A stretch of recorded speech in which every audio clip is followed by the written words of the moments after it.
Bonjour et bienvenue à toi sur Domaine Fra Motivation. Sur cette chaîne, nous parlons de la motivation, du développement personnel et des relations de tout genre.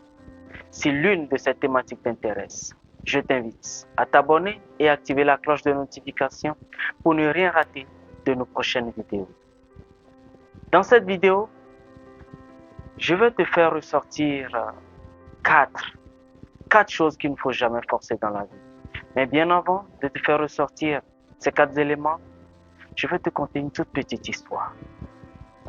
C'est l'histoire d'un monsieur qui a l'habitude d'aller se promener et après ses promenades, il a l'habitude de s'asseoir quelque part dans un parc.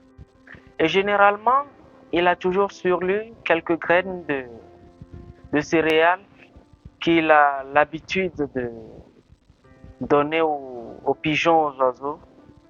Et jour après jour, semaine après semaine, des mois se sont suivis. Il s'est attaché à ces oiseaux et à ces pigeons. Chaque jour, à la même heure, il venait et il passait du temps avec ces pigeons et ces oiseaux. Des années durant, ils sont devenus inséparables. Vous allez me demander peut-être après pourquoi est-ce que je dis que ces oiseaux et une personne sont devenus inséparables. Les oiseaux se sont habitués au monsieur et à partir d'une heure donnée, ils savent toujours que le monsieur viendra. Jusqu'au jour où, un jour, ils n'ont pas vu leur ami. 2 jours, sans nouvelles. 3 jours, 4 jours, une semaine sont passées. 2 semaines sont passées, 1 mois, 2 mois.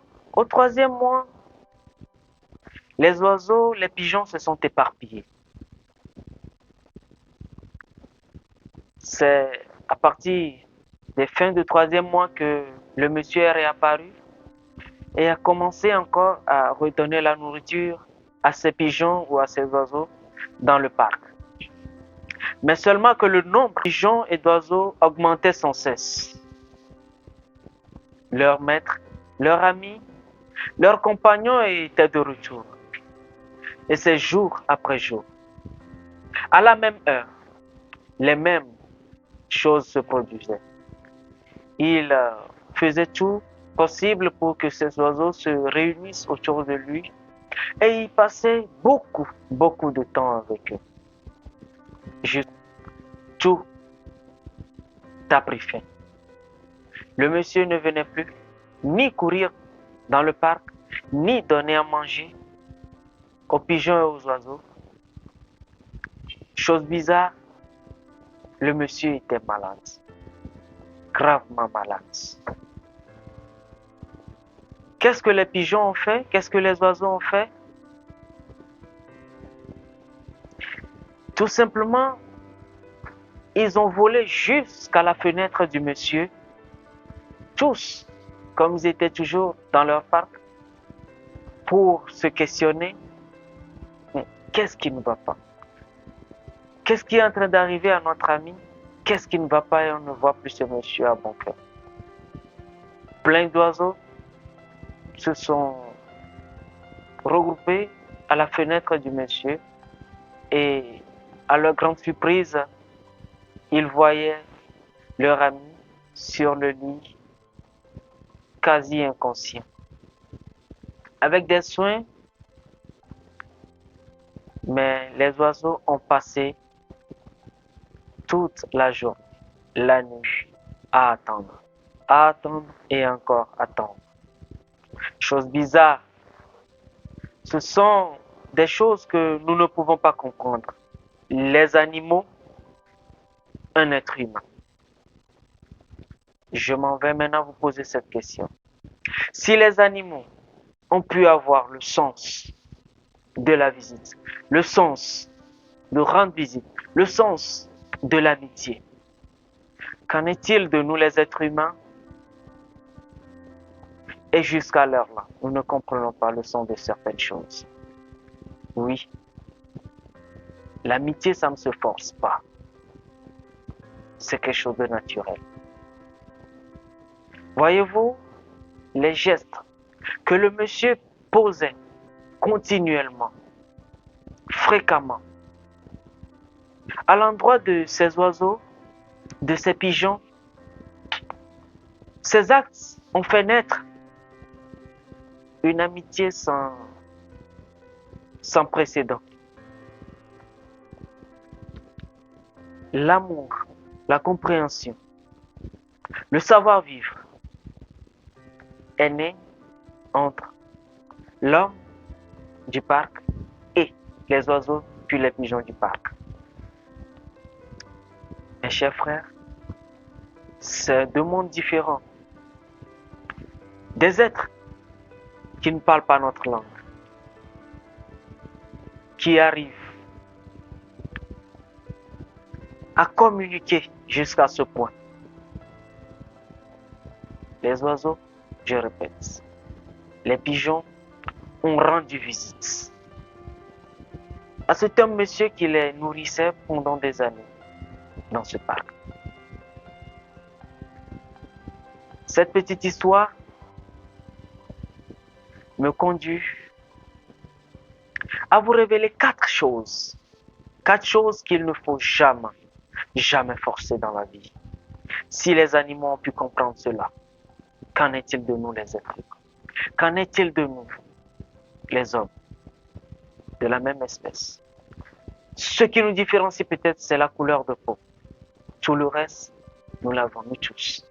Et ça, c'est une vérité inénarrable. La chose numéro 1 que je m'en vais vous dire ce soir, c'est l'amour. On ne force pas l'amour. On ne quémande pas l'amour. L'amour, c'est un don de soi. C'est un sentiment qui est naturel, qui vient librement. Alors, quand tu ressens quelque chose pour quelqu'un, quand tu dis à la personne, mais tu sais, tu me plais, tu sais, j'ai envie d'être avec toi, et que la personne ne veut pas, il faut savoir lâcher prise. Il faut savoir partir. Parce que en restant, en forçant cette relation, tu es la seule personne qui souffrira après. Tu seras la seule personne qui en ressortira perdante. Tu seras la seule personne qui va te retrouver avec quasiment rien. Parce que tu as forcé les choses. La personne a accepté juste d'être avec toi par simple compassion. Et ça, c'est plus de l'amour. Ça, ce n'est plus un sentiment réciproque. Parce que tout ce qu'on fait dans la vie, surtout quand il s'agit de l'amour, ça doit être à double sens. Si je ressens de l'amour pour toi et en contrepartie je n'ai rien, ça ce n'est plus de l'amour. Si je me confie à toi et qu'il n'y a pas le retour, ce n'est plus de l'amour. Ça devient comme si c'est une exigence. C'est comme si vous forcez les choses pour que ça vienne. Même si vous vous mariez, avec le temps, ce mariage finit toujours à l'échec. Ce mariage finit toujours par être un faux truc, si je veux dire. L'amour, c'est un don de soi. Ce qui ne se vend pas, ce qui ne s'achète pas, ne se force pas non plus. Alors, libre choix à nous aujourd'hui de nous dire, mais je veux être avec cette fille, je veux vivre avec cette fille, elle est jolie, elle est mignonne, tu prends tes économies, tu prends tes dépenses et tu fonces pour juste la conquérir. Si elle ne veut pas, elle va te faire dépenser. Dans un premier temps, tes économies. Plus grave, ton énergie et ton temps, des choses que tu ne peux plus récupérer quand ces choses t'échappent ou sont perdues. Alors, ne perds pas ton temps en forçant l'amour, ça ne se force pas. Deuxième chose, l'amitié. L'amitié, c'est, disons, un sentiment qui peut être confondu à l'amour. Parce que c'est un truc réciproque. C'est un truc qui va et qui vient. Ça doit être dans les deux sens. Voyez-vous, le monsieur, régulièrement s'approchant, en nourrissant les oiseaux ont compris qu'ils ont un ami. Les pigeons ont compris qu'ils ont un ami. Mais nous les hommes, généralement, nous ne comprenons pas. Quand tu appelles quelqu'un régulièrement, quand tu pars rendre visite à quelqu'un régulièrement, et que la personne ne fait pas le retour, quand la personne ne cherche même pas à connaître chez toi, quand la personne ne cherche pas à t'appeler, ni t'envoyer des SMS, ni juste te dire « mais aujourd'hui je vais bien » ou prendre juste de tes nouvelles, ce n'est plus de l'amitié. Ça ne se force pas. Tu deviens l'esclave de ta personne. Tu deviens l'esclave d'une autre personne parfois. C'est comme dans l'enfance, nous avons l'habitude d'aller chez nos amis, nos voisins d'à côté, juste parce que peut-être eux, ils ont de la télévision, peut-être que juste eux, ils ont des jouets, mais eux, ils ne viennent jamais chez nous. Nous forçons, nous allons toujours chez ces personnes. Mais c'est jusqu'au jour où il faut que quelqu'un nous réveille de notre sommeil pour nous dire, mais ce n'est pas tes amis. Même si tes amis sont plus aisés que toi financièrement, si tes amis sont d'une classe sociale donnée et que toi, tu n'es pas encore là, permets-moi de te dire que si ces amis ne font pas le retour de ce que tu fais, ce ne sont pas de vrais amis. Ce n'est que des faux amis. Et il faut faire un travail perpétuel sur soi-même pour comprendre ceci. L'amitié, c'est la base de toute chose. C'est grâce à un ami. Tu peux te lever aujourd'hui et dire j'ai un emploi peut-être. C'est grâce à un ami. Tu peux aujourd'hui faire face à certaines situations sans avoir peur. C'est grâce à un ami qu'aujourd'hui tu peux peut-être dire je suis devenu ce que je suis. Oui, ça ce sont de vrais amis. Jour après jour, il faut savoir lâcher prise quand ça ne va pas. Quand tu vois que les priorités de la personne à qui tu tiens, de ton ami, ne sont pas réciproques.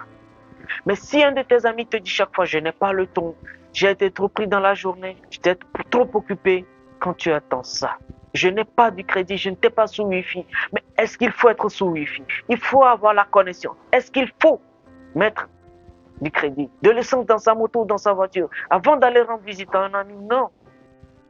Des fois, nos amis font 2-3 km pour nous voir à pied. Pourquoi ne pas le faire? Pourquoi ne pas changer peut-être tes manques d'essence, manque de crédit, manque de Wi-Fi, manque de crédit de communication, tout ce qui tourne autour de la communication? Pourquoi ne pas troquer ça, ne serait-ce qu'une demi-heure, 1 heure ou 2 heures, et tu fais un jogging sur toi pour aller rendre visite à ton ami. Vous causez, c'est plus amusant. C'est ça l'amitié. Quand c'est pas à double sens. Et que quand ça tient qu'à un seul fil, le jour ça va couper. La chute, elle est très lourde, elle est très forte et des fois, on se sent blessé dans son fort interne, ne sachant pas que c'est nous. Et nous seulement qui se sont attachés à cette réalité qui n'existait pas. Faisons beaucoup attention